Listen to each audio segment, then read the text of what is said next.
warga Indonesia yang positif terinfeksi virus corona disebut telah melakukan kontak dengan warga negara Jepang. Konferensi pers tadi, Presiden Joko Widodo telah menyatakan akan memberikan jaminan sosial kepada masyarakat untuk melindungi mereka dari dampak ekonomi penyebaran virus corona. Penyediaan ujian nasional 2020 pasca merebaknya corona membuat pemerintah turut mengevaluasi standar pendidikan.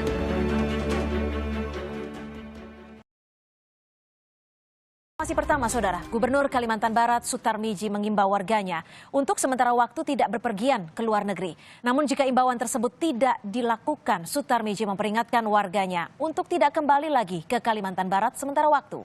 Mencegah penyebaran virus corona semakin meluas, Gubernur Kalimantan Barat Sutarmiji mengimbau masyarakat untuk tidak berpergian ke luar negeri, khususnya ke negara-negara terjangkit virus corona. Namun jika imbauannya tidak diindahkan, Sutarmiji menegaskan agar warganya tidak kembali ke Kalimantan Barat jika tetap nekat berpergian ke luar negeri di tengah wabah corona. Sutarmiji menyatakan penegasan disampaikan demi kepentingan masyarakat luas dan menekan potensi sebaran virus corona di Indonesia, khususnya Kalimantan Barat. Untuk penduduk di luar perbatasan tak boleh lalu lalang keluar masuk, karena hari ini Sarawak sudah mengumumkan kasusnya lebih dari 10 ya, sudah 20. Nah, siapa mau pergi ke sana kalau udah dilarang ya silakan, tapi tak usah pulang.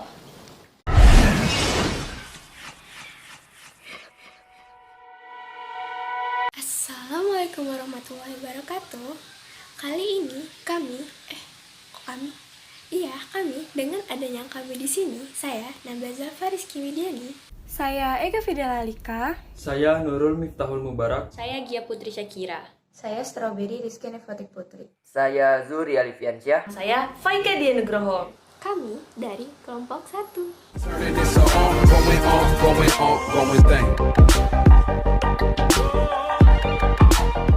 Saat ini dunia telah dihebohkan dengan adanya virus corona. Virus ini berasal dari Cina.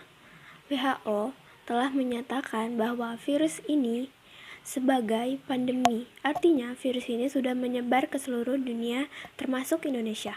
Walaupun virus ini sudah menyebar ke berbagai wilayah, banyak orang yang belum tahu bahaya dari virus ini. Maka dari itu, dengan adanya video ini, kami akan menjelaskan semua hal tentang corona. Pertama-tama akan dijelaskan oleh teman saya, Alif. Jumlah kasus positif virus corona atau COVID-19 di Indonesia pada hari ini, Minggu 5 April 2020, masih mengalami peningkatan. Penambahan juga terjadi pada angka kematian dan kesembuhan pasien COVID-19. Data terbaru hari ini memperlihatkan total jumlah kasus positif COVID-19 yang telah mencapai sebesar 2.273 pasien. Tercatat ada penambahan kasus positif baru sebanyak 181 pasien dalam 24 jam. Angka penambahan ini cukup tinggi dibandingkan hari-hari sebelumnya. Data gugus tugas juga menunjukkan jumlah pasien positif COVID-19 yang sampai sekarang masih menjalani perawatan di Indonesia sebanyak 1.911 orang. Pasien yang berhasil sembuh juga bertambah sebanyak 164 orang. Angka kesembuhan ini setara 7,21% dari total jumlah kasus positif.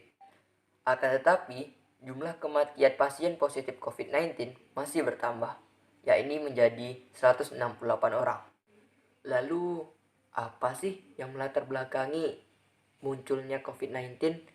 Ayo kita simak penjelasan berikutnya yang akan disampaikan oleh Strawberry. Latar belakang virus corona atau COVID-19. Kasusnya dimulai dengan pneumonia atau radang paru-paru.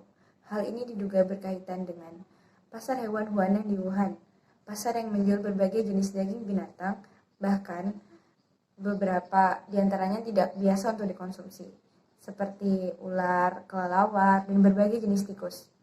Dengan latar belakang tersebut, kasus COVID-19 atau virus corona ini bukan kali ini saja membuat warga dunia panik. Memiliki gejala yang mirip dengan flu, kasus COVID-19 atau virus corona ini berkembang dengan cepat sehingga mengakibatkan infeksi yang lebih parah. Oh iya, dari tadi kita bahas tentang COVID-19. Sebenarnya COVID-19 itu apa sih? COVID-19 atau virus corona adalah virus yang menyerang sistem pernapasan manusia. Virus ini masih berhubungan dengan penyebab SARS dan MERS yang sempat merebak beberapa tahun yang lalu. Lalu bagaimana sih cara virus corona atau COVID-19 ini menyebar? Ini akan dijelaskan oleh teman saya, Ega. Menurut World Health Organization atau WHO, virus corona dapat menyebar melalui tetesan kecil dari hidung atau mulut saat orang yang terinfeksi corona bersin atau batuk. Tetesan kecil itu kemudian dapat mendarat di benda atau permukaan yang kita sentuh, lalu dapat juga mendarat di tubuh kita sendiri.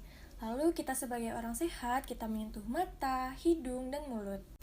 Virus corona juga bisa menyebar ketika tetesan itu kita hirup saat kita berdekatan dengan orang yang terinfeksi virus corona. Gejala terinfeksi COVID-19 yaitu demam, batuk pilek, letih, dan sesak nafas.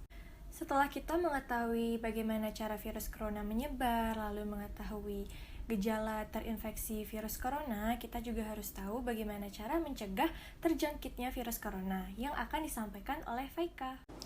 Cara pencegahan terhadap virus corona atau COVID-19 dapat dilakukan dengan cara yang pertama, cuci tangan Anda secara bersih dengan menggunakan sabun. Yang kedua, jangan menyentuh benda-benda yang di tempat umum. Yang ketiga, hindari keramaian. Yang keempat, jaga jarak Anda atau social distancing. Yang kelima, makan makanan yang bergizi dan olahraga yang cukup untuk meningkatkan imunitas tubuh Anda. Yang keenam, terus berdoa kepada Tuhan Yang Maha Esa dan meminta doa kepadanya. Dalam menyikapi wabah coronavirus ini, beberapa kawasan perumahan hingga perkotaan memberlakukan karantina mandiri. Apa itu karantina mandiri? Nah, karantina mandiri akan dijelaskan oleh Gia Putri Syakira.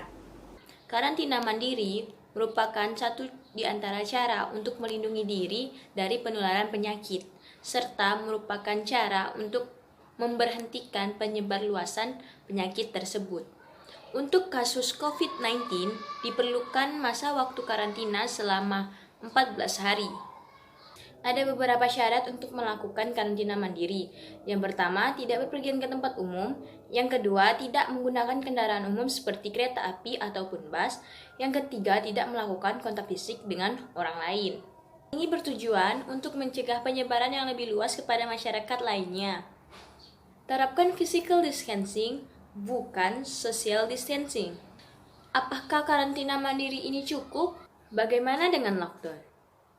Yang akan dibahas oleh Raka. Opsi lockdown bukan menjadi pilihan karena berdampak besar terhadap ekonomi negara kita. Karantina kewilayahan diatur dalam Undang-Undang Nomor 6 Tahun 2018 tentang kekarantinaan kesehatan. Dalam undang-undang tersebut menyebutkan karantina kewilayahan atau lockdown adalah membatasi perpindahan orang, membatasi kerumunan orang, membatasi gerakan orang demi keselamatan bersama. Toko dan supermarket yang menjual kebutuhan pokok tidak dapat ditutup dan tidak ada larangan untuk dikunjungi, dengan catatan kunjungan tersebut dalam pengawasan yang ketat oleh pemerintah. Apabila lockdown diterapkan, berarti masyarakat tidak boleh melakukan aktivitas di tempat umum. Coba bayangkan, bagaimana nasib para pekerja informal seperti pedagang kaki lima. Berapa lama mereka dapat bertahan? Bahkan dalam kondisi normal, terkadang makan untuk besok masih menjadi beban pikiran mereka. Meskipun tidak menerapkan sistem lockdown, masyarakat diharapkan lebih memperhatikan kebersihan saat berinteraksi dengan orang lain. Terapkan physical distancing, bukan social distancing. Jalin silaturahmi cukup lewat sosial media. Cermati setiap berita-berita yang diperoleh, hindari berita-berita hoax. Jangan keluar rumah untuk hal-hal yang tidak penting. Dan ikuti himbauan dari pemerintah. Rajin cuci tangan, pakai masker, dan jaga jarak. Di rumah aja, bersama-sama melawan corona.